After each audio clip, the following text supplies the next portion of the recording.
Peço que a igreja tome assento, todos se assentem em seus lugares.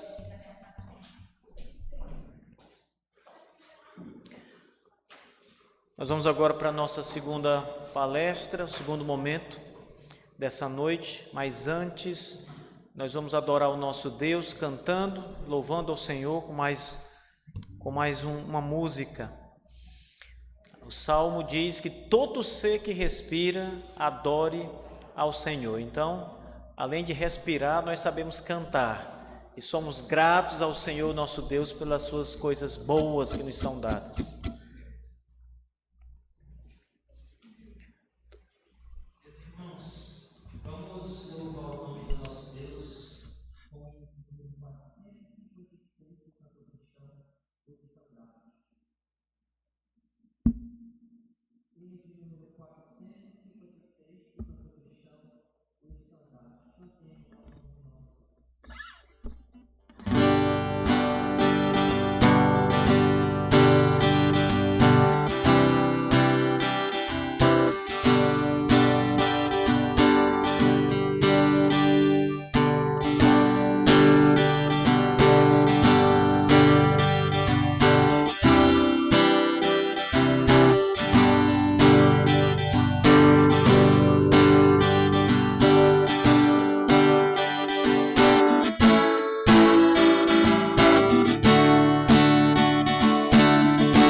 Irmãos, antes de anunciar a nossa segunda palestra dessa noite, lembrar os irmãos, comunicar aos irmãos que a diretoria do Seminário Batista Confessional do Brasil está aqui na igreja. Então, quero chamar aqui o pastor Josué Meninel para vir aqui à frente. Fique aqui, pastor. Fernando Angelim, vocês já ouviram pregando. o outro diretor do seminário, o pastor Marcelo Ximenes, teve seu voo cancelado. Ele estava no aeroporto para vir para cá, deveria ter chegado 2 horas da tarde, mas por conta de problemas na aeronave, a empresa decidiu, tentaram ainda ver se conseguiam alocar outro voo, não foi possível, então remarcaram o voo dele para amanhã. Ele vai chegar aqui amanhã e pregará amanhã e domingo aqui na igreja. Então, esses irmãos que estão aqui juntamente comigo são a direção do Seminário Batista Confessional do Brasil, nosso seminário que completou 1 ano de vida no mês de novembro do ano passado, e é a nossa igreja a primeira vez que recebe o seminário aqui, que hospeda o seminário. O nosso professor do módulo 6, o Dr. Richard Barcelos, já está em Teresina, ele está descansando no hotel, teve um voo longo de 23 horas, então não é fácil, né? Deixa ele dormir, descansar um pouco, restaurar suas forças. Quero também informar aos irmãos e com alegria dizer que outros pastores estão conosco. Pastor Janison Ferreira, o pastor fica de pé só para a igreja lhe ver. Pastor Janison, que está na Igreja Batista Limoeiro do Norte, Batista Reformada Limoeiro do Norte. Então, ele chegou lá agora nessa igreja, veio de Belém e agora está pastoreando no Ceará. O pastor Elivando Mesquita, Igreja Batista Reformada de Russas, Ceará, veio ele, veio outros membros aqui da igreja. Também nosso querido pastor da cidade de Porto Velho, lugar que eu tive agora há alguns dias, pastor Vladimir, está aqui conosco também, veio de longe, irmãos, e está aqui sentindo aqui o calor da nossa terra, né? E veio outros acompanhantes, pessoas que estão aqui ao longo da conferência, eu vou citando nomes aqui para os irmãos conhecerem, eles terão também a oportunidade de trazer uma palavra aqui em nome do seminário. Inclusive, antes de chamar o nosso preletor, vou passar a palavra para o Josué, dar aqui as boas-vindas. Ele é o pastor da Igreja Batista Reformada em Francisco Morato. Ele vai falar em nome do seminário. Valeu, pastor. Graça e paz, irmãos. Boa noite a todos.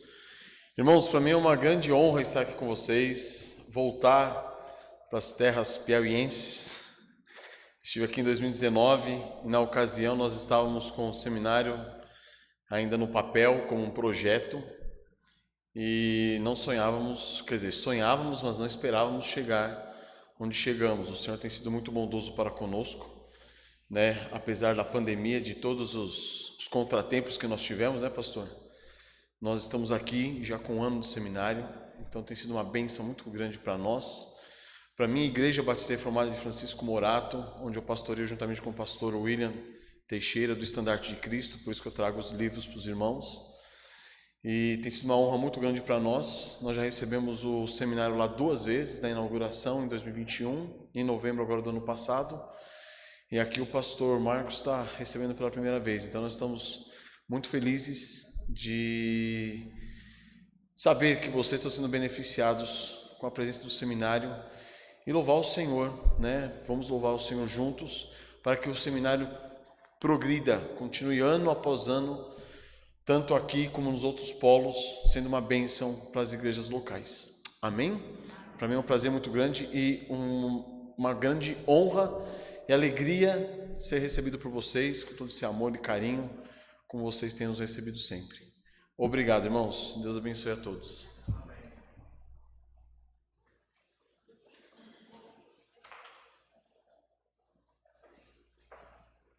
Tudo certo aí?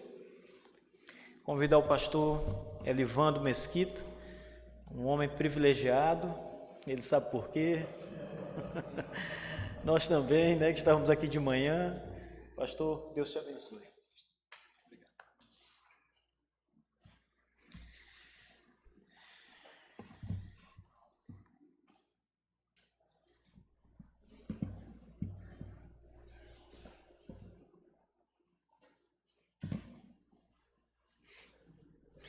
Boa noite, amados irmãos, que a graça e a paz do Senhor seja conosco.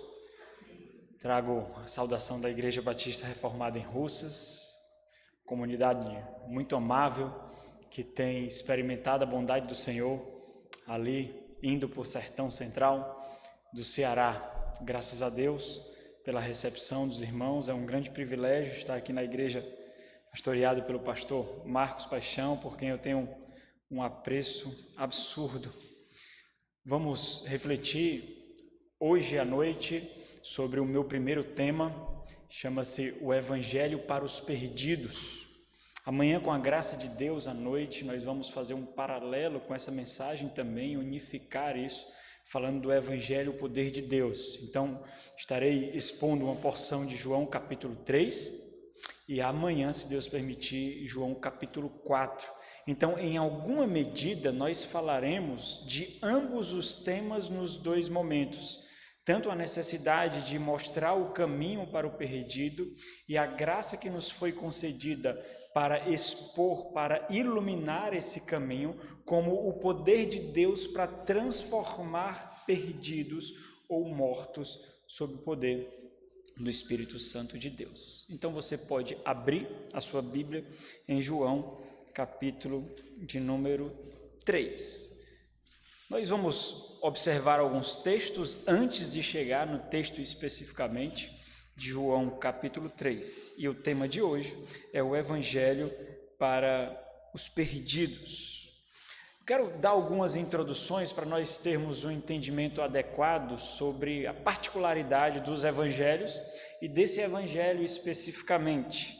Então, os evangelhos, quando nós observamos, nós vemos inúmeras características, inúmeras peculiaridades que são ressaltadas. Apesar de nós vermos características diferentes, peculiaridades diferentes de cada evangelho, nós observamos a unidade da mensagem que não descarta essa diversidade da apresentação. Se nós observarmos nos 4 evangelhos, nós vemos ênfases diferentes. Tem os 3 evangelhos, que nós conhecemos como evangelhos sinóticos, que parecem paralelos, similares ou sinônimos um do outro, e eles foram escritos com objetivos muito específicos, né? Por exemplo, para mostrar ênfase e propósitos diferentes no plano de redenção. Marcos, por exemplo, ele foi escrito para mostrar o Senhor Jesus Cristo e a graça que ele traria aos romanos. Lucas, por sua vez, para mostrar Cristo, o Senhor Jesus Cristo, aos gregos. Mateus, então, ele foi escrito mostrando a ênfase para os judeus do rei que veio trazendo o reino prometido. João tem uma característica muito singular, porque ele abarca todas essas ênfases, todas essas características, por isso que ele é conhecido como o evangelho que foi escrito para a igreja, mostrando essa revelação que outrora foi oculta nos tempos passados, juntando povos de línguas, raças e nações. Portanto, ele é conhecido como o evangelho que apresenta o Senhor Jesus Cristo para a igreja, que é essa instituição, esse organismo que abarca todas as pessoas, diferentes das distinções étnicas, sociais, culturais e assim por diante. Mas não somente isto, ele mostra o Senhor Jesus Cristo, o Filho de Deus, como Deus encarnado. Quando nós lemos os outros evangelhos, Mateus, Marcos e Lucas, nós obviamente entendemos o propósito deles, nós conhecemos isso. Mas explicitamente nós só observamos esse propósito no Evangelho de João. No capítulo 20 de João, no versículo 31, ele diz o seguinte: estes sinais, se referindo aos prodígios que o Senhor Jesus Cristo havia feito, estes sinais, porém, foram registrados para que creiais que Jesus é o Cristo, o Filho de Deus, e para que, crendo, tenhais vida em seu nome. E um propósito subjacente a esse é estabelecer e confirmar a realidade histórica de Cristo Jesus, homem. Logo no capítulo 1 nós vemos isso.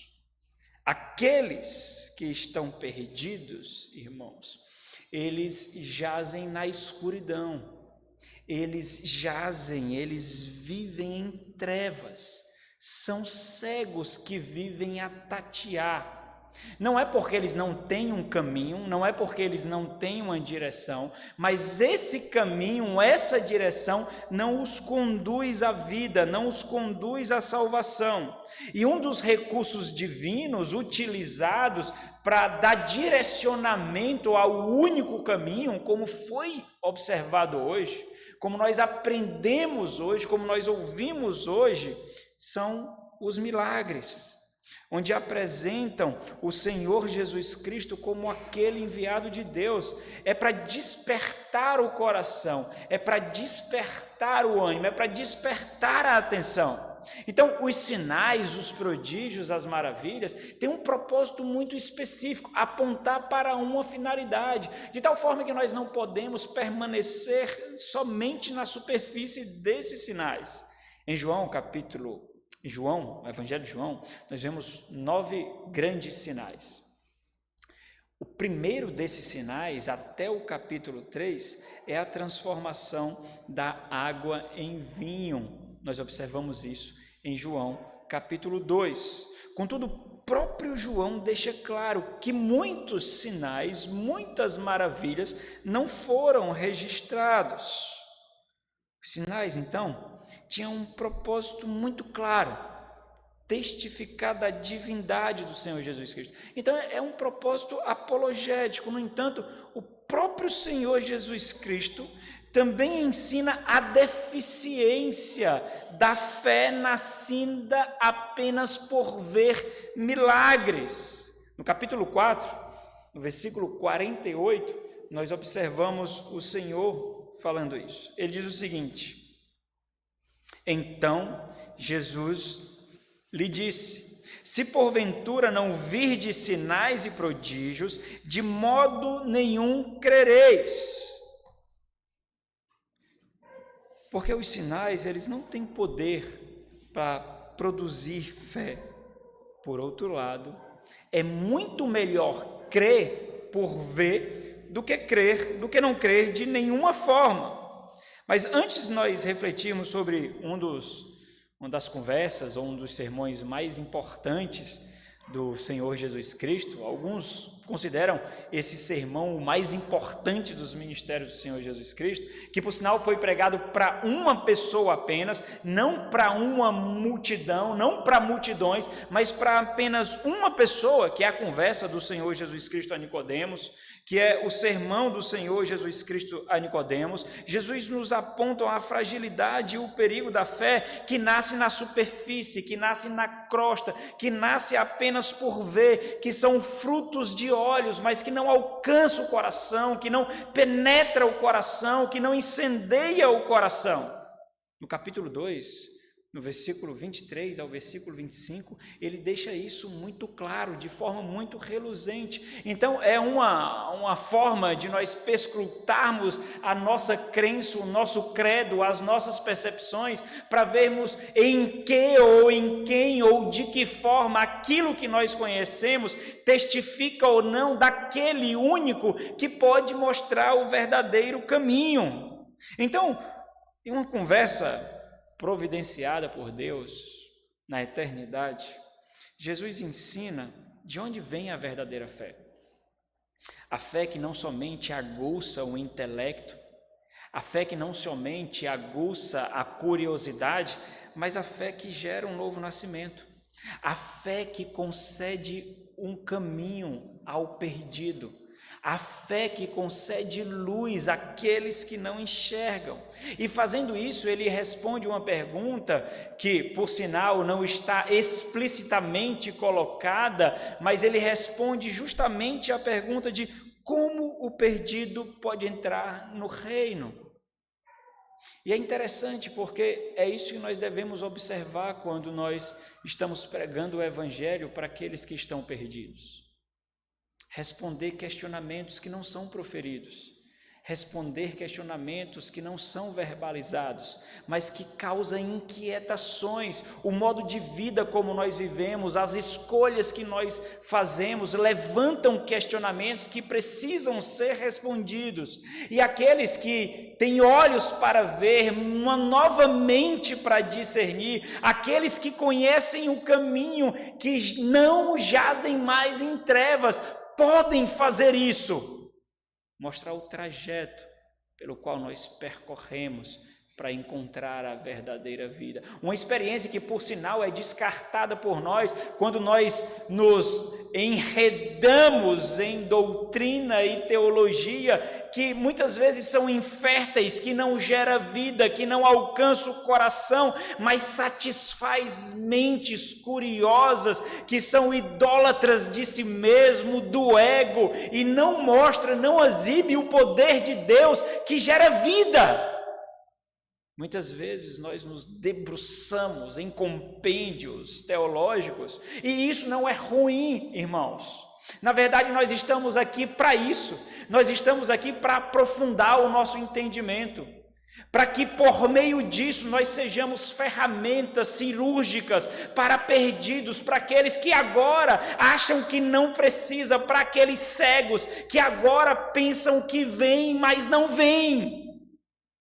Aqueles que têm um caminho, mas não têm o caminho. Então o Senhor Jesus Cristo responde uma pergunta que não é feita, mas é a inquietação do mundo, e foi por isso que ele veio.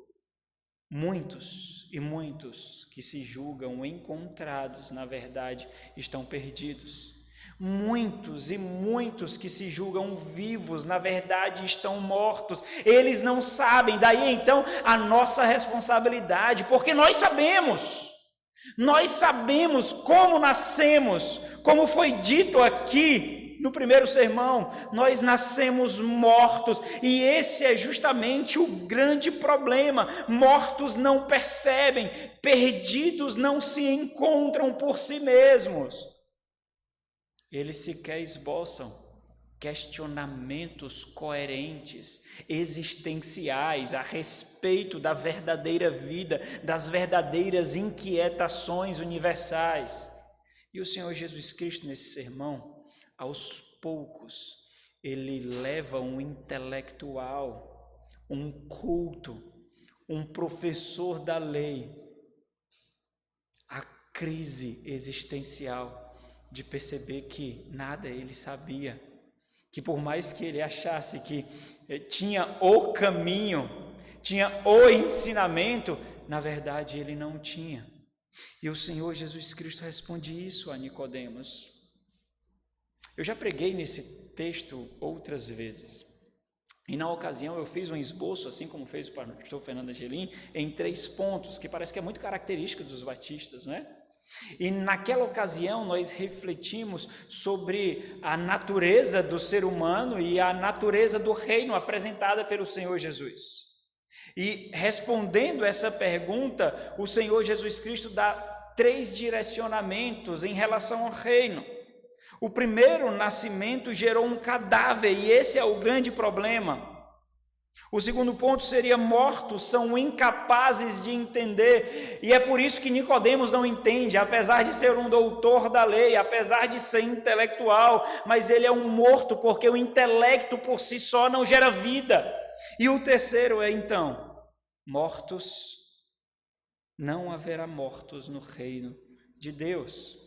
Mas o meu propósito hoje não é observar esses pontos, mas é observar os estágios do desenvolvimento do diálogo do Senhor Jesus Cristo, ou do sermão do Senhor Jesus Cristo, ou se nós quisermos ser mais inquiridores, mais penetrantes, mais profundos, do encurralamento do Senhor Jesus Cristo para aquele que entendia que tinha todas as direções, todas as respostas, todo o conhecimento, não somente da lei de Deus, mas do ser de Deus. E esse é o nosso papel. O nosso papel não é humilhar ao pregar, não é machucar para nos mostrar como superiores a pregar. O nosso papel é responder inquietações não proferidas, mas necessárias. Porque essas inquietações, se você já nasceu de novo, você tinha essas inquietações.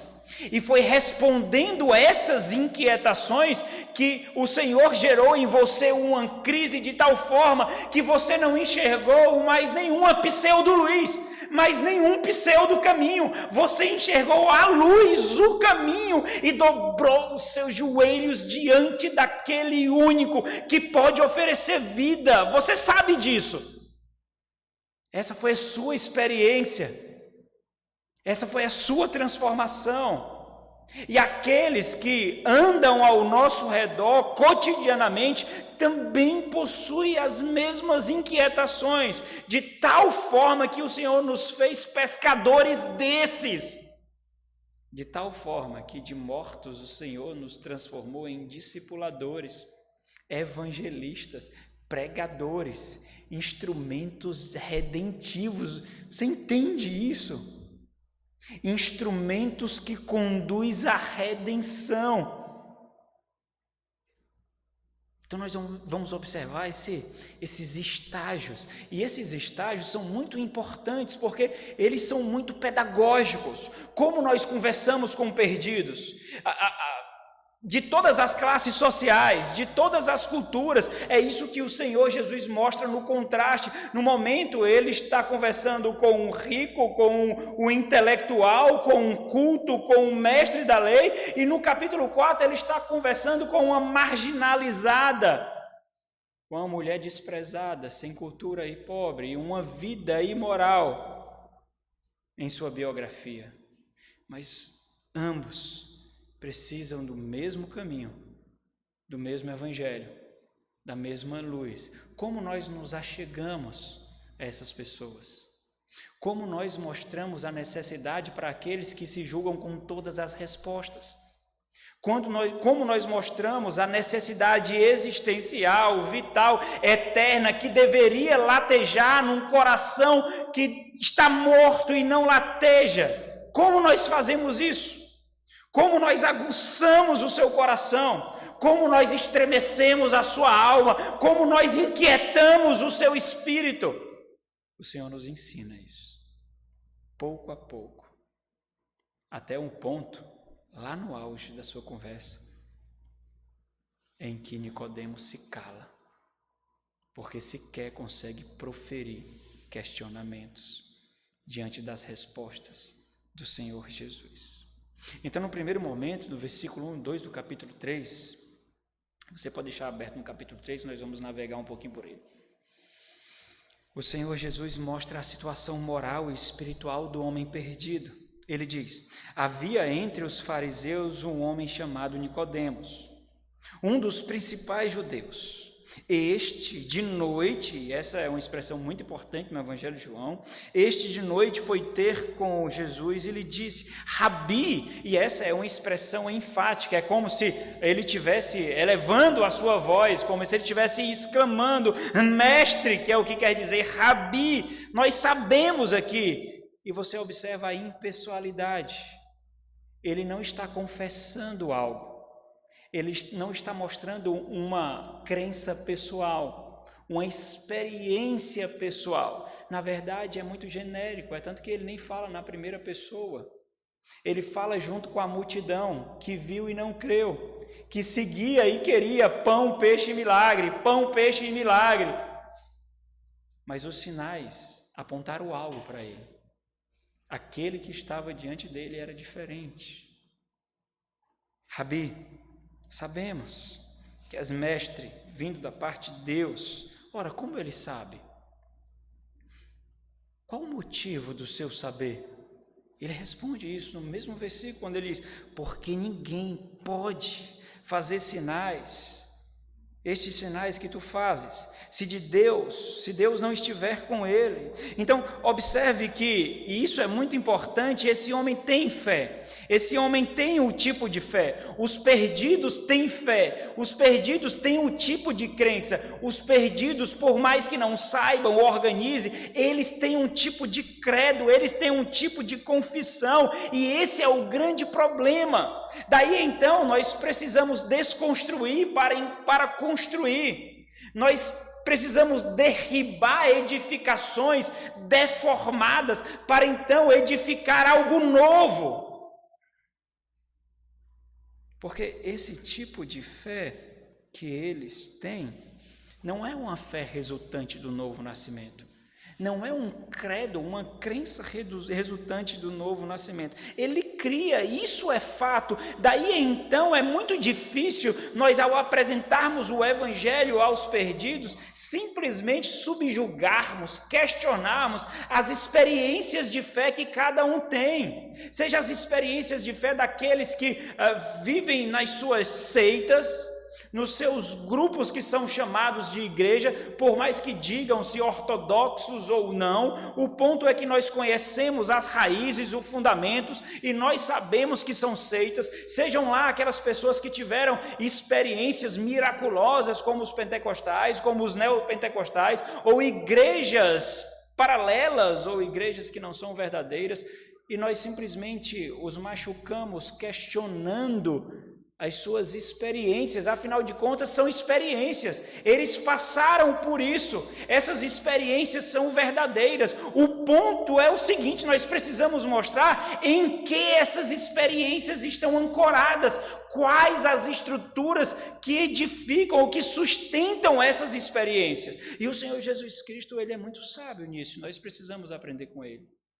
Ele não fecha a porta imediatamente, na verdade ele não fecha porta alguma, ele constrói uma ponte, mas na maioria das vezes é isso que nós fazemos, nós destruímos pontes, nós edificamos barreiras e nós fechamos portas, porque no final das contas nós queremos mostrar que nós sabemos, nós temos conhecimento, nós entendemos, daí então o nosso conhecimento, ele não exerce o papel piedoso, submisso que deveria exercer, de conduzir pessoas à salvação, mas na verdade nos ergue como teólogos, nos ergue como sabedores, como suprassumo do saber. E aí então nós revelamos algo muito triste, deformado no nosso coração, de que no final das contas, parece que nós não estamos preocupados com vida, nós precisamos simplesmente hastear a bandeira de nós mesmos e mostrarmos o quanto nós somos eloquentes, o quanto nós somos poderosos, o quanto os nossos argumentos destroem barreiras intelectuais, mas não causam vida. Não penetra as entranhas, não estremece espírito. Parece que a eternidade não é a nossa preocupação. Nós fazemos isso com muita facilidade. Quantas vezes já fizemos nas redes sociais? Quantas vezes já fizemos com os nossos colegas de outras igrejas, outras denominações, outras tradições cristãs? Quantas vezes nós destruímos pontes, porque nós não temos paciência para edificar com maturidade e solidez. Não foi assim comigo, não foi assim com você, por que será com eles? Caminhos não são mostrados no estalar de dedos, porque luzes falsas precisam ser apagadas para mostrar a verdadeira luz. Mas nós não temos essa paciência, que é uma das características dos filhos do reino, que é uma das características daqueles que temem o Senhor, que é um distintivo de maturidade. Eu não sei se você já parou para pensar o que significa maturidade ou como ela é edificada. Mas a maturidade é edificada pela sabedoria e é o exercício, é a experiência da sabedoria que edifica a maturidade. E eu não sei se você se lembra das orientações de Salomão. No primeiro momento, ser sábio é ficar calado, é ouvir mais do que falar. Mas nos falta isso, talvez porque nós falamos demais, e falando demais nós falamos o que nós não deveríamos falar. Mas o ponto é, perdidos têm fé, irmãos. E nós não podemos jogar isso na lata do lixo, porque eles experimentam isso. Eles são pessoalmente experimentadores disso. Mas não é uma fé regeneradora, não é uma fé que conecta a eternidade. João, então, deixa isso claro ao enfatizar o estado da alma dos perdidos. Quando ele diz o período em que Nicodemos foi se encontrar com o Senhor, ele diz de noite.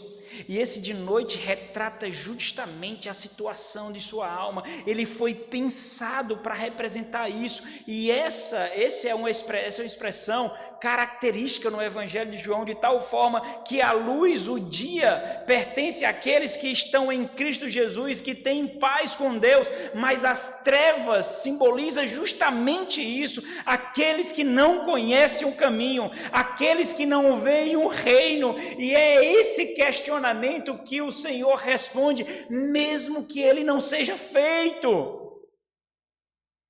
Na verdade, a crença de Nicodemos é colocada em xeque, sem feri-lo no princípio. Mas ele precisa ser ferido. Mas a ferida é para abrir o coração, é para expor a alma, e não para enxotá-lo dali. João oferece então esse contraste entre luz e trevas, e a necessidade urgente de transformação. E algo interessante é que no versículo 3, o Senhor faz justamente aquilo que eu fiz referência. Ele percebe que existe um questionamento ali que precisa ser respondido, apesar dele não ser verbalizado. No versículo 3, o Senhor diz: a isto respondeu Jesus: em verdade te digo que se alguém não nascer de novo, não pode ver o reino de Deus. Então, observe, Nicodemos, ele não faz essa pergunta explicitamente.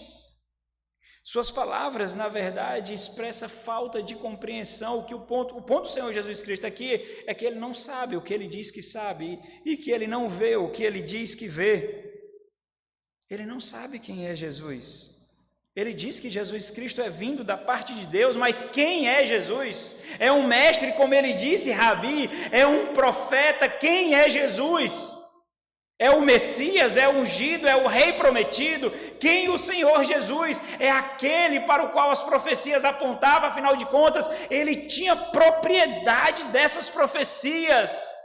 Mas quem é Jesus? Ele entende da lei intelectualmente, ele sabe dos caminhos, ele sabe que tem que obedecer, ele ensina isso, ele orienta isso, mas está aqui, não aqueceu, não queimou, não gerou vida, e o Senhor nos deu a graça de sermos instrumentos para atear fogo em corações. Mas nós perdemos muito em não perceber a graça de sermos instrumentos para atear fogo em corações, de dar aquele choque que traz a vida naqueles que parecem mortos. Nós recebemos essa graça, nós recebemos os dons são justamente isso, poderes do mundo por vir para atuar nesse mundo, é justamente isso que são os dons. Mas muitas vezes nós utilizamos para nos esconder, nós nos utilizamos para que o caminho seja só nosso, enquanto vários e vários ao nosso redor estão perdidos. Quantos perdidos você se deparou hoje? Quantas pessoas o Senhor colocou na tua vida dizendo: prega, salva, pesca, e você simplesmente não fez? Então percebam, ele julgou que Jesus era vindo de Deus por ver os sinais, mas ele não conseguia perceber quem de fato o Senhor Jesus era. Ele julgou Jesus por meras percepções técnicas, não por conseguir ver aquilo para o qual os sinais apontavam, a superfície. E é isso que nós devemos observar na profissão de fé, nos discursos, nos credos que são expostos, e então, pouco a pouco, nós inquietamos as crenças, nós mostramos a fragilidade do credo e mostramos que, na verdade, só existe uma estrutura capaz de sustentar a salvação. E só existe uma fé professada capaz de sustentar a regeneração. E só existe um homem capaz de sustentar um novo nascimento. Só um. Mas nós não falamos isso de cara, irmãos. Nós não podemos. Nós destruiremos pontes, nós apagaremos mais luzes. Não é assim que liga um interruptor. Nós vamos aos poucos, mostrando a fragilidade da fé daqueles que professam um tipo de fé, porque Nicodemos tem um tipo de fé. Isso quer dizer que Nicodemos não via o Senhor Jesus como de fato ele era, como rei. Por não ser filho de Deus, por não ser nascido de novo, ele não podia ver o reino de Deus que os sinais mostravam. E essa é a situação dos perdidos ao nosso redor. Eles não são isentos de fé. Eles não são isentos de conhecimento. Eles não são isentos da percepção de Deus, mas eles não veem um verdadeiro Deus. Eles não são isentos da percepção de reino, mas eles não veem o verdadeiro reino. No entanto, os seus conceitos são inférteis, não geram vidas. E essa é a grande dificuldade. São conceitos deformados. Nós nos deparamos com pessoas assim, igrejas falsas, igrejas infiéis, seitas e mais seitas permeando a seara do Senhor. Pessoas que visitam a igreja e aprendem a fazer o amálgama entre os manjares do mundo e têm a igreja apenas como um ansiolítico para sua deformidade espiritual. Pastores que não pastoreiam, igrejas que não cuidam, igrejas que não tratam pecado, igrejas que não tratam feridos, igrejas que não inquietam corações, vidas daqueles que vivem na imoralidade, conduzindo muitos para a perdição eterna, julgando que eles mesmos estão salvos, sem serem. Então, existe uma deformação, não existe um vácuo, não existe um vazio, existe uma deformação. É muito fácil colocar algo onde não tem nada, mas esse não é a situação da grande realidade das pessoas ao nosso redor. Nós estamos num país cristão, nós estamos num continente cristão. Nós estamos entre aqueles que têm um tipo de percepção de Deus. Os perdidos são perdidos para nós que vemos e para Deus que tudo vê, mas para eles mesmos eles não são. Então não adianta simplesmente apresentar uma verdade sem saber como apresentá-la. O Senhor nos deu exemplos. O Senhor foi um excelente pedagogo quanto a isso. Nós podemos fazer isso, nós temos os instrumentos para isso. E aí nós precisamos entender que, ao pregar o Evangelho, nós precisamos destruir aos poucos, como uma parede que sustenta uma grande estrutura, que não deve ser derribada por uma escavadeira, mas tirando bloco por bloco, tijolo por tijolo, ou um grande edifício que precisa de um cálculo para ser dinamitado em pontos estratégicos, para não machucar outros que estão ao nosso redor. O Senhor nos deu intelectos para isso, e não foi o intelecto desse mundo. O Senhor nos deu o intelecto do mundo por vir. O Senhor nos deu o poder do mundo por vir. O Senhor nos deu percepções do seu próprio Espírito, a mente de Cristo, para que façamos isso. E assim como o Senhor Jesus fez, nós também precisamos fazer. E você vai perceber que o que o Senhor Jesus está falando é fechando as portas que ele julga ter e encurralando Nicodemos no caminho, na parede, e mostrando que só existe um caminho, só existe uma porta, mas até chegar lá o Senhor Jesus Cristo é muito paciente com a ignorância daquele que julga saber tudo. E o Senhor Jesus Cristo mostra, do versículo 3 ao versículo 7, que para ver o reino é necessário ser do reino. Observa, a isto respondeu Jesus: em verdade te digo que se alguém não nascer de novo, ou seja, literalmente, não nascer do alto, porque do alto ele veio, e ele traz essas coisas celestiais, então se não nascer dessa natureza, na natureza do Espírito do alto, não pode ver.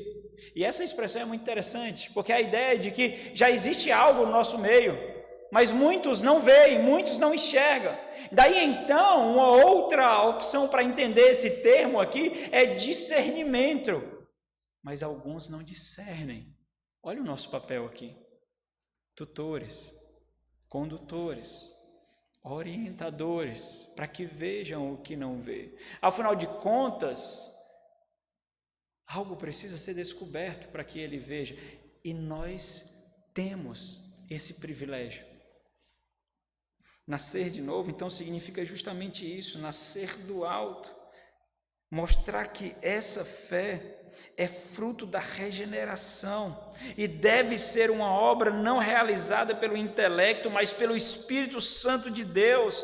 E novamente aqui nós somos alertados, o que fica gritante desse diálogo é que não importa quanto conhecimento nós tenhamos, sempre nós estaremos perdidos em relação a Deus se Ele não nos encontrar, se Ele não abrir os nossos olhos, se Ele não nos mostrar o caminho. Não depende do nosso intelecto, não depende da nossa eloquência, não depende da capacidade de conhecimento que nós tenhamos. É o Senhor que faz a obra, é o Senhor que nos encontra, é o Senhor que acende a luz diante de nós.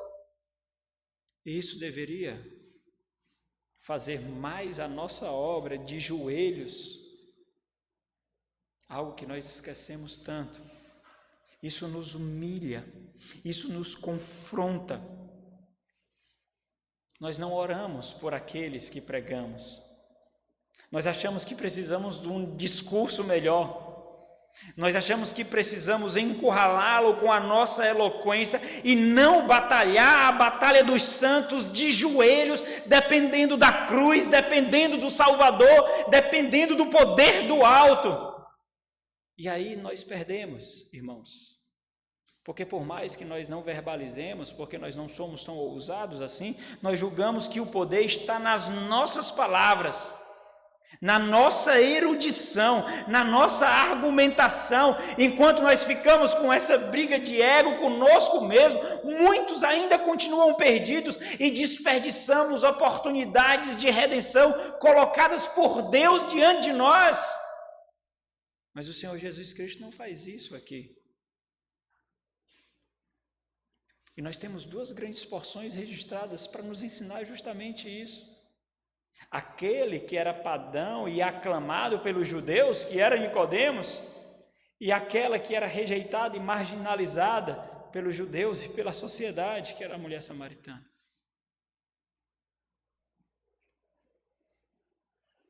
Talvez às vezes nós não digerimos a forma de Deus agir, porque nós formulamos as nossas próprias percepções, o nosso próprio entendimento. E essa é mais uma evidência de que a fé de Nicodemos era mera crendice, porque ela ainda não compreende de fato o que está acontecendo ali. Olha o versículo 4. Perguntou Nicodemos, e parece uma pergunta boba, não parece para a gente? Isso realça o que a cegueira faz de nós, o que o pecado causa em nós. Perguntou-lhe Nicodemos, como pode o homem nascer sendo velho? Pode porventura voltar ao ventre materno e nascer segunda vez? E é interessante porque Lucas responde esse questionamento, mostrando que o poder vem de Deus. É o Senhor que expõe as nossas crenças, é o Senhor que expõe o nosso coração, é o Senhor que vence a nossa resistência, que vence as nossas defesas, que baixa a nossa guarda. Quando Paulo está em Filipos e se depara ali com uma mulher de fé, Ele diz o seguinte, Lucas registra isso, Atos 16, versículo 14, diz: certa mulher chamada Lídia, na cidade de Tiatira, vendedora de púrpura, temente a Deus, nos escutava. Nós falamos, nós chamamos, mas o poder não vem de nós. Nós somos instrumentos frágeis e falhos. O Senhor lhe abriu o coração para entender as coisas que Paulo dizia. É o Senhor que quebra a crosta.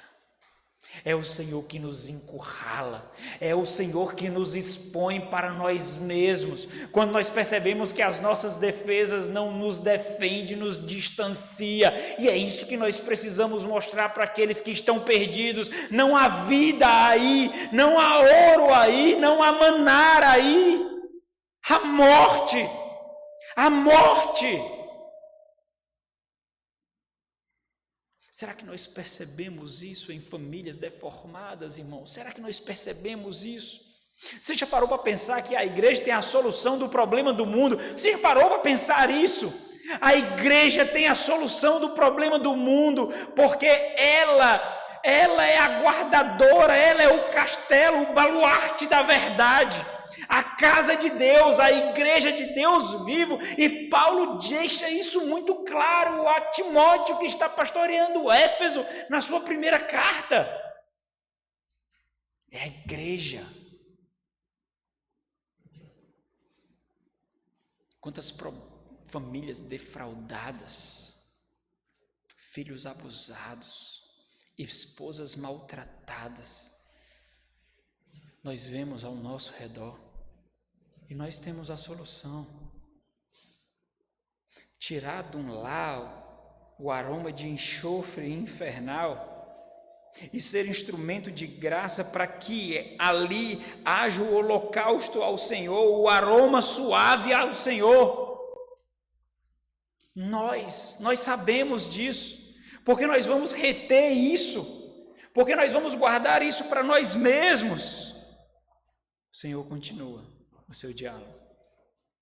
E aos poucos ele vai derribando a resistência de Nicodemos, respondendo inquietações existenciais. Por que eu existo? Para que eu existo? Para onde eu vou? E o Senhor Jesus mostra que aquelas respostas que ele tinha não tem poder, não responde nada, apenas é um ansiolítico para a sua deficiência moral e espiritual, que a sua moralidade não tem poder nenhum para conectá-lo a Deus. Na verdade, lhe cega cada vez mais. Versículo 5. Respondeu Jesus, em verdade, e essa é uma expressão enfática, o Senhor Jesus está mostrando o caráter indubitável, da plena convicção daquilo que ele fala, e mostrando que com isso o Nicodemos deveria se dobrar diante dos seus pés, já que foi assim que ele se direcionou para o Senhor Jesus Cristo, Rabi, e mais ainda, sabemos que é vindo da parte de Deus, então aprende, porque indubitavelmente vou proferir algo para você, em verdade te digo. Aí ele vai dizer porque ele não entende. Quem não nascer da água e do Espírito, ou seja, e aqui está citando uma passagem que Nicodemos conhecia muito bem do Antigo Testamento, Ezequiel capítulo 36, versículo 25.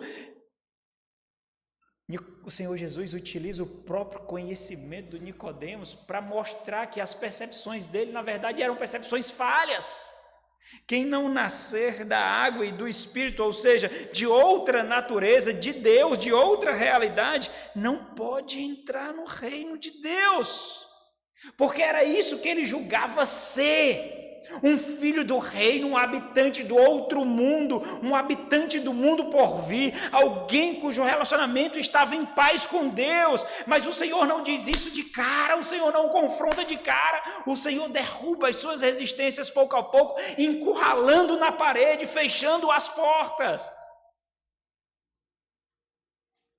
Ele diz, entenda, e assim como o questionamento de Nicodemos é muito simples, O ensinamento de Jesus é mais simples ainda. O ponto de Jesus é que o semelhante gera o seu semelhante. Ele diz: o que é nascido de carne é carne, o que é nascido do ser humano é ser humano.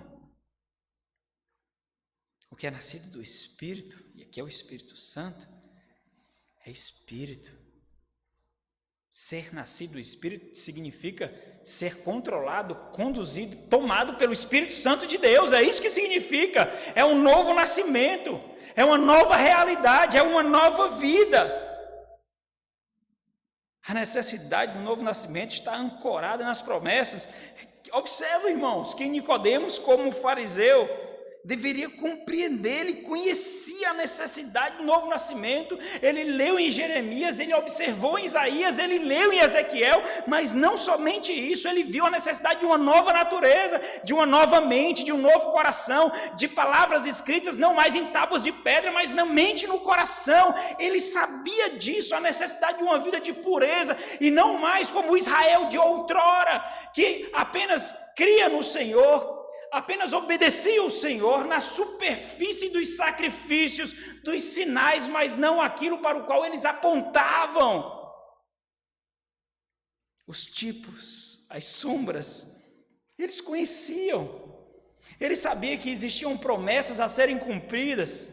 Eles sabiam de um novo pacto a ser realizado. Mas ele não conseguia ver. Então entenda, embora ele conhecesse intelectualmente, esse entendimento não gerou vida nele. A fé dele era sustentada por realidades terrenas, humanas, morais, e é justamente aqui que nós deveríamos considerar com maior seriedade.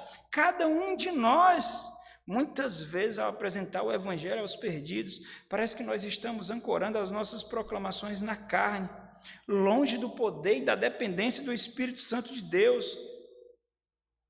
Nós somos profundamente inquisidores, mas inquisições que perturbam uma mente inquieta por curiosidade e não aguça o coração para atear fogo, para fazê-lo nascer de novo. Muitas vezes nós temos discussões que deveriam ser evangelísticas, mas na verdade são apologéticas, e nós discutimos de igual para igual com aqueles que estão perdidos, quando nós deveríamos mostrar o caminho. Parece que nós esquecemos, e com isso também nós esquecemos de esclarecer que mortos são incapazes de entender. E nessa relação não é o perdido que precisa compreender isso. Somos nós que devemos dar o tom da conversa, dar o tom do direcionamento. Nós somos aqueles que enxergamos, nós somos aqueles que veem, não importa o intelecto.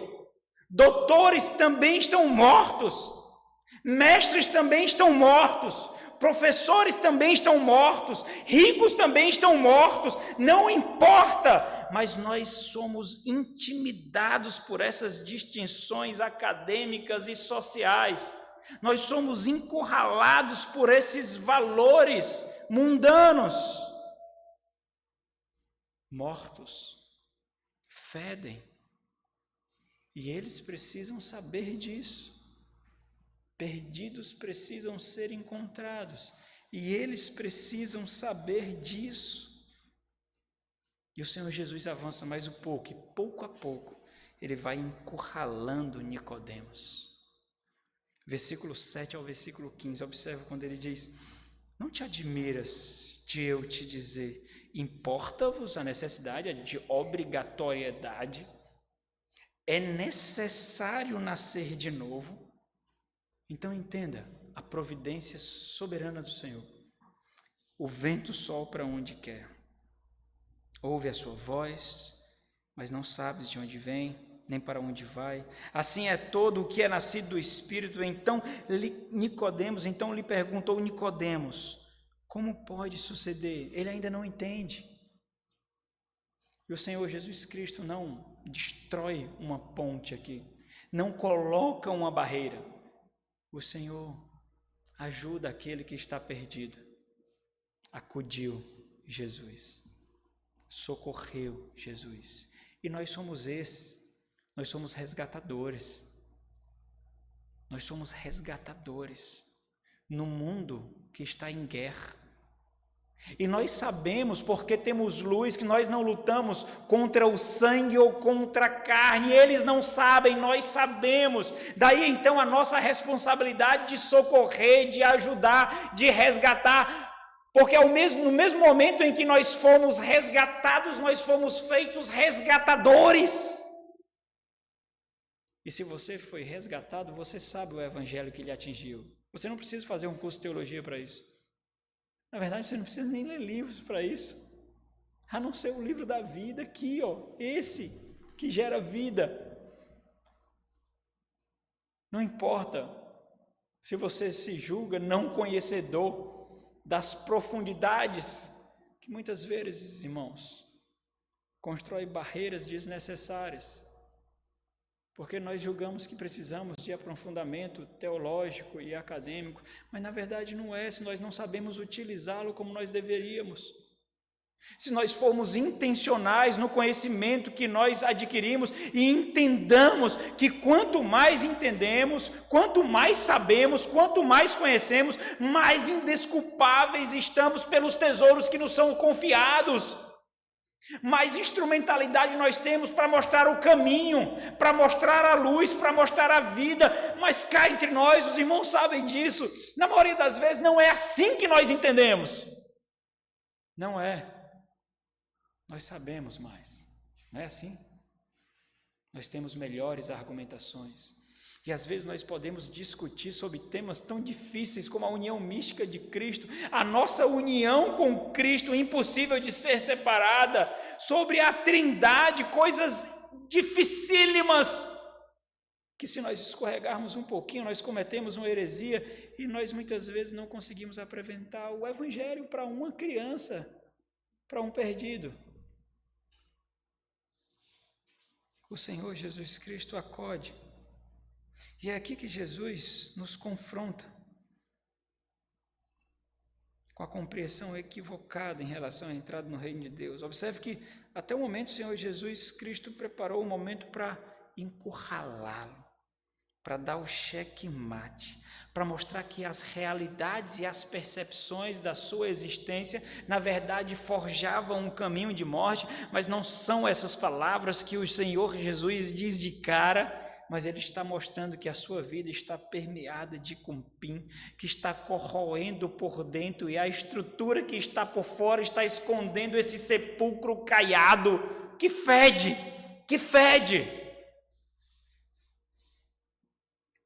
Os corações têm caminhos diferentes, irmãos. O nosso papel é encontrar o caminho do coração de cada um. Nem todos têm o mesmo acesso ao coração. Nem todos têm o mesmo caminho para chegar ao coração. Foi nos dado essa graça, essa responsabilidade de depender do Espírito Santo de Deus para sermos instrumentos de vida à medida que nós anulamos a nós mesmos.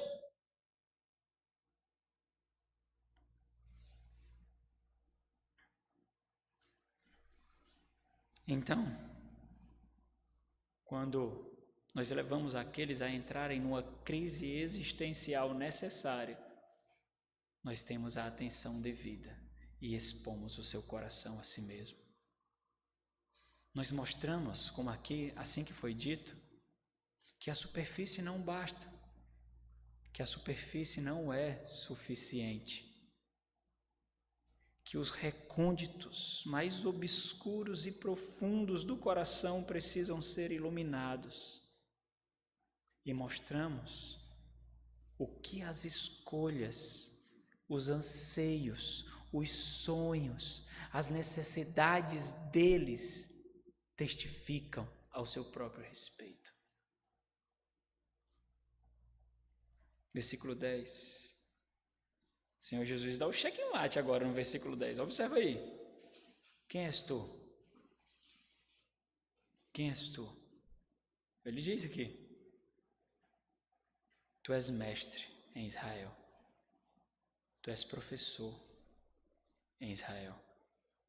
Tu és tutor, orientador, guia, condutor em Israel. Imagine como essas palavras penetraram a mente e o coração de Nicodemos, que começou dizendo: sabemos, nós sabemos. E as perguntas bobas que foram proferidas atestavam que ele não conhecia o que julgava conhecer. Tu és mestre em Israel e não compreendes estas coisas. Então observe. Ele precisava entender qual o estado das suas percepções, qual o estado da sua alma, qual o estado do seu saber, qual o estado do seu credo, qual o estado da sua fé. Nicodemos não somente conhecia a lei, como eu falei, mas por vezes ensinou.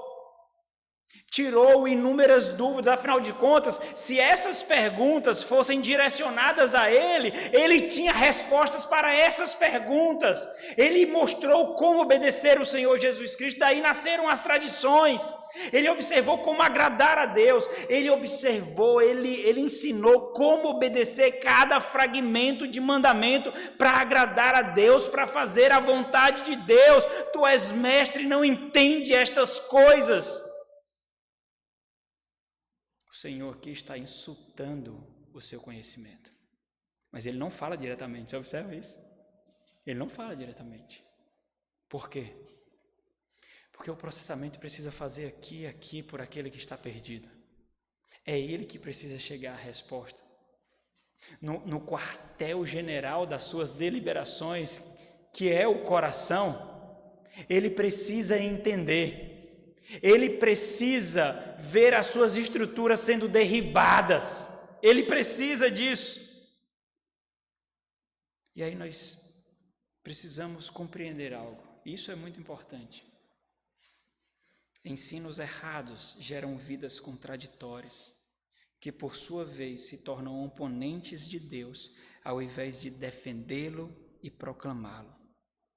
Essa percepção aqui é muito importante, porque é justamente essa dinâmica que precisamos seguir a mostrar o caminho.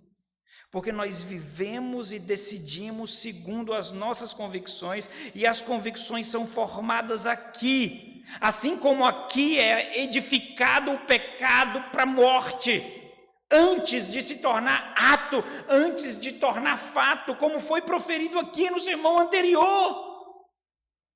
Não é matar de fato, mas é desejar a ira, desejar a morte, a rejeição no coração. Não é adulterar de fato, mas cobiçar no coração.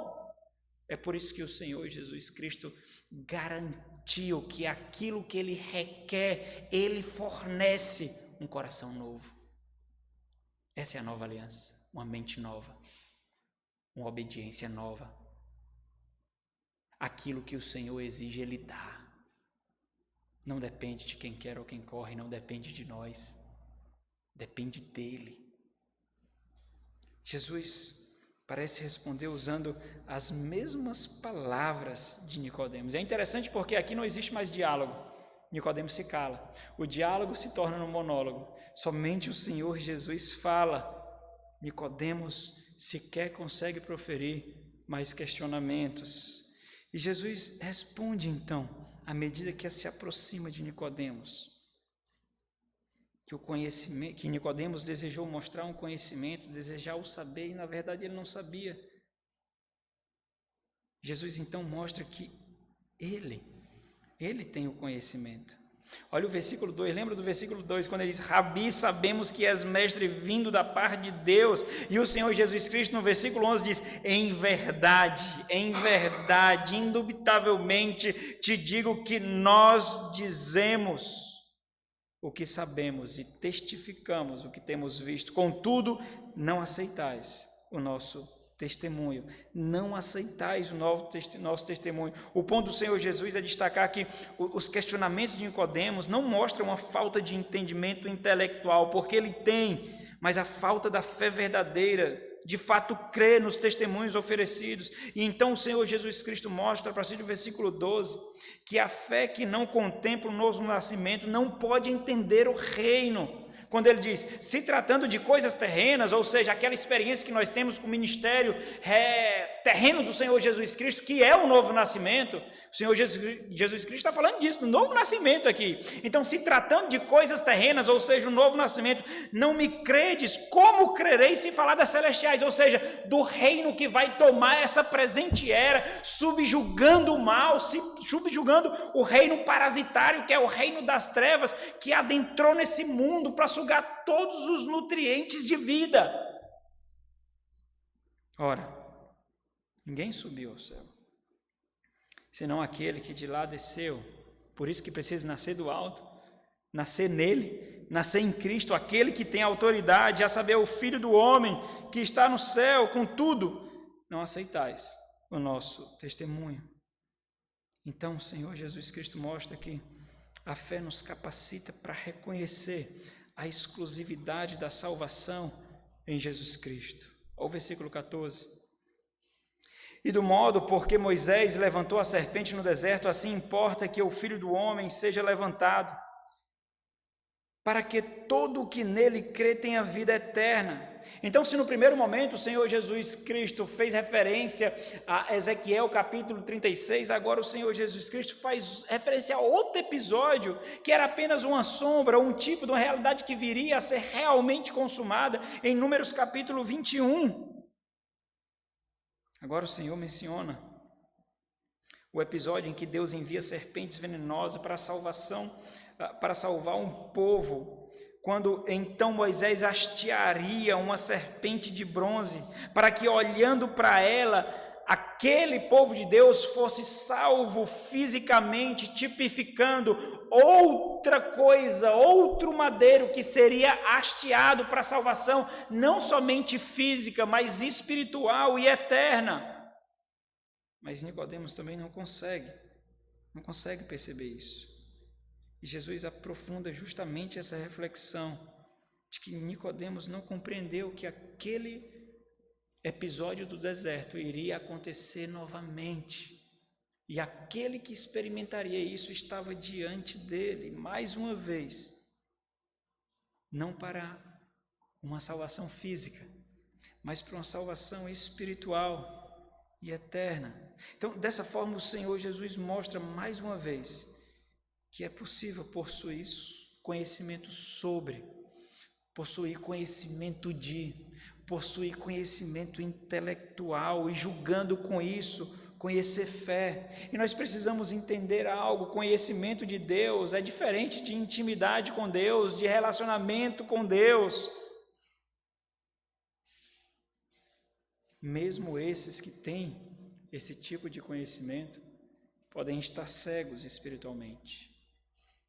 E nós temos os recursos, a instrumentalidade para sermos veículos de vida, instrumentos de graça, instrumentos de redenção para justamente esses que estão perdidos. Nós temos o poder do alto para mostrar que a vida que vive, na verdade, é morte. O caminho que percorre, na verdade, é um caminho de morte. E é para isso que serve a pregação. A pregação tem justamente essa finalidade de encurralar, de mostrar inquietações existenciais, por mais que elas não sejam verbalizadas, para causar uma crise espiritual, uma crise existencial, para que nós ofereçamos então a resposta para essa inquietação. Nós deveríamos então entender e sermos intencionais nesse fato: encurralar pecadores, encurralar perdidos, não matando-os mais do que estão, não fechando portas, não destruindo pontes, mas mostrando que nós temos a resposta para as inquietações, expondo o seu coração, e então, encurralado pela pregação do Evangelho, nós expomos o único caminho. Nós pegamos em sua mão, nós caminhamos juntos, nós ensinamos o que significa ser uma nova criatura. Foi isso que o Senhor Jesus fez naquele retiro espiritual chamado Sermão do Monte. Jesus Cristo veio apresentar o reino, Mas os discípulos não sabiam o que era o reino e como os habitantes do reino vivem. Então, no Sermão do Monte, o Senhor Jesus Cristo apresenta a ética do mundo por vir, tocando essa presente era, e essa ética deveria ser testificada pelos habitantes do mundo por vir, pelos filhos do reino, e ele ensina como ser um filho do reino. E se você leu o Sermão do Monte, eu acho que você já leu, você sabe que é impossível aquilo ao homem nascido da carne. Somente o homem nascido do Espírito é capaz de vivenciar tais coisas. Nós precisamos de alguma forma mostrar que haverá um dia em que as nossas palavras de vida poderão ecoar na mente do perdido por toda a eternidade de trevas, se ele não subjugar a sua vontade ao Redentor. Foi isso que J.C. Ryle falou. Virá o dia em que aqueles que não nasceram de novo desejarão nunca ter nascido. Esses dias eu estava aconselhando uma jovem senhora que estava há muito tempo frequentando uma seita. E ela tinha experiências verdadeiras com essa seita. Em nenhum momento eu questionei a experiência dela. Eu acredito nas suas experiências. Eu acredito de fato que ali você encontrou amor. Eu não questiono isso. Eu acredito de fato que você encontrou cuidado, que você ensinou o que é, você aprendeu o que é amar. Eu acredito de fato disso. Mas observe algo. Onde isso tudo está sustentado? Existe algo muito maior além desse horizonte que você consegue ver. Não é assim que acontece? Nós olhamos para o horizonte e nós julgamos que ali acabou. Mas depois daquilo existe uma amplidão de terra, uma amplidão de realidade, uma amplidão de experiências. Mas os nossos olhos só conseguem enxergar até aquele horizonte. Faça o seguinte: vá à igreja verdadeira. Você não tem nada a perder. A sua seita, a sua igreja não vai deixar de existir. Se não der certo lá, você vem para cá de novo. Vai lá, abre o coração, escuta a palavra, ouve o evangelho. O que você tem a perder com isso? Quem sabe lá você não percebe outras tonalidades de amor. Quem sabe lá você não percebe outras tonalidades de vida que nunca foram expostas a você. Quem sabe lá você não percebe um sabor que você nunca experimentou. Vai lá. E assim ela tem feito. Seu semblante tem mudado. A sua experiência de fé tem sido mortificada. E é a palavra que vai fazer, não nós. Não somos nós que fazemos, é a palavra. Será que nós não temos coragem de fazer esse desafio? Vai lá! Como disse Spurgeon, nós não precisamos defender o evangelho, nós não defendemos um leão, nós soltamos ele e ele faz. Ou nós não cremos naquilo que pregamos, ou nós não cremos no poder que nós verbalizamos. Nós estamos lidando com vida, irmãos, e nós não conseguimos pagar a moeda necessária por algo tão valioso. Nós não podemos blasfemar, nós não podemos, blefar com vidas. Nós não temos cacife para cobrir o blefe. Nós não temos. Jesus é o único e suficiente meio de salvação. Mas não importa somente saber disso. Nós precisamos saber apresentar isso. Nós precisamos saber exibir isso. Nós precisamos, olha como é interessante, nós precisamos mostrar o sabor disso, o prazer disso, o deleite disso. E nós só fazemos isso se nós vivenciarmos isso. Se nós não vivenciarmos, nós não exibiremos, nós não exalaremos o aroma, a vida, o sabor, o deleite. para que todo aquele que nele crê tenha a vida eterna, disse o Senhor. Versículo 36 do mesmo caminho, por isso quem crê no Filho tem a vida eterna. O que todavia se mantém rebelde contra o Filho não verá a vida, mas sobre ele permanece a ira de Deus, que também é eterna. Portanto, é justamente isso que nós devemos fazer, encurralar com o Evangelho, não com nossas palavras, mas com o poder de Deus, sendo instrumentos do Espírito e não da nossa própria carne, perscrutando um coração, destruindo defesa, inquietando o Espírito, mostrando remédios para a alma, gerando vida. É isso que nós devemos fazer. Que Deus nos agracie, irmãos, para sermos mais intencionais nesse papel que não foi confiado a anjos, foi confiado a nós. E nós prestaremos contas em cada vida que o Deus da eternidade colocou para que nós conduzíssemos. Vamos orar. Nosso Senhor e Deus, Pai, que tarefa é essa, Deus, impossível a nós? Como nós faremos, ó Deus? Como nós proclamaremos? Ó Senhor, nos dá mais profunda convicção, ó Deus, de poder. Nos dá mais profunda convicção, ó Deus, de que é o Senhor que faz através de nós. Encurrala-nos com o teu próprio amor, inquieta-nos com o teu próprio Espírito, ó Deus, humilha-nos para que nós percebamos que o poder vem do Senhor, que a direção vem do Senhor, ó Deus. Faz isso, ó Pai. Gera em nós uma profunda inquietação para a salvação de perdidos, para o direcionamento daqueles que não conhecem o caminho.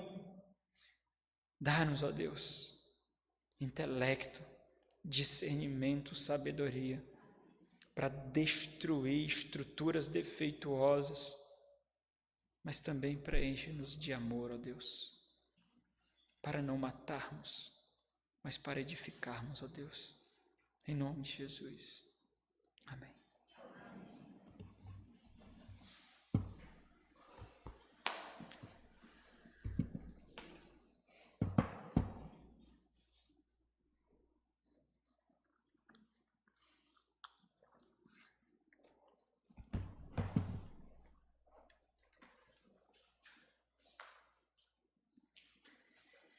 Meus irmãos, nós chegamos aqui ao fim da do primeiro dia, né? Começou de manhã, então manhã e noite, graças a Deus, o Senhor nos ensinou bastante hoje, ouvimos muito do seu Evangelho da graça de Deus, e amanhã, sábado, nós vamos ter uma nova jornada. Então amanhã, a partir das 8h30 da manhã, nós vamos ter mais 2 palestras. Então vão estar conosco outros pastores pregando, e à noite temos também mais 2 palestras, a partir das 7h da noite. Todos estão convidados, retransmitam o convite, repliquem esse convite para frente, para que amanhã, com a graça de Deus, a igreja tenha ainda mais pessoas para ouvir o Evangelho do nosso Senhor Jesus Cristo. Então vamos ficar de pé, gente, vamos orar. Tá? Eu quero lembrar, antes de orar, lembrá-los que a livraria do Estandarte de Cristo está ali atrás, e quem desejar algum livro, descontos especiais, fala com o pastor Josué. Curve a cabeça, vamos orar. Senhor, nosso Deus Todo-Poderoso, Criador de todas as coisas, Senhor dos céus, da terra e tudo que existe, a Ti, Santo Deus, rendemos graças e louvores, porque Tu és o Santo, Tu és o Deus único e verdadeiro, aquele que reina absoluto sobre tudo. Ó Deus Todo-Poderoso, foi o Senhor quem enviou o Seu Filho unigênito, o nosso Senhor Jesus Cristo, para morrer no madeiro, maldito pelos nossos pecados. Nós, Senhor Deus, transgressores, homens ímpios, infiéis, homens como Nicodemos, cheios de si mesmos, mas o Senhor enviou o Seu Filho. O Senhor se compadeceu da nossa maldade, o Senhor teve misericórdia e graça e enviou Jesus Cristo, Salvador, para perdoar os nossos pecados e derramar o seu sangue precioso por nós. Louvado seja o Senhor, meu Deus. Obrigado por esta noite, por tudo que ouvimos aqui, Senhor. por cada alma que está aqui presente e pôde contemplar o Teu Evangelho. Cada um que tem gastado o seu tempo com o reino de Deus e com as coisas que realmente importam. Ó Deus, louvamos o Teu nome. Leva para os lares o Teu povo que está aqui com toda segurança, Senhor, e os traga amanhã.